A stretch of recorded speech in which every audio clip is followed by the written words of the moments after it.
টলিপাড়ায় একের পর এক বিচ্ছেদের খবর ছড়াচ্ছে, আর এবার সেই তালিকায় নাম উঠল জয়জিৎ বন্দ্যোপাধ্যায়ের।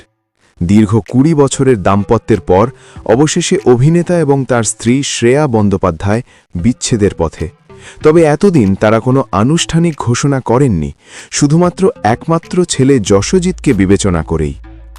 জয়জিৎ ডিভোর্সের সত্যতা স্বীকার করে জানান, গত ২ বছর ধরে আমরা আলাদা জীবনযাপন করছি। যশজিতের দাদু ঠাম্মাই তাকে বড় করেছেন। আমি স্পষ্ট করে বলে দিয়েছি, তোমার মা এবং আমার প্রতি দায়িত্ব সমানভাবে পালন করতে হবে। সম্পর্কের মধ্যে তিক্ততা আসার আগেই বিচ্ছেদই সঠিক ছিল।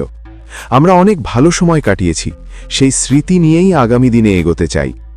ছেলে যশজিৎ বর্তমানে কলেজে পড়াশোনা করছেন। জয়জিৎ চান না তাদের ব্যক্তিগত কলহের প্রভাব ছেলের ওপর পড়ুক।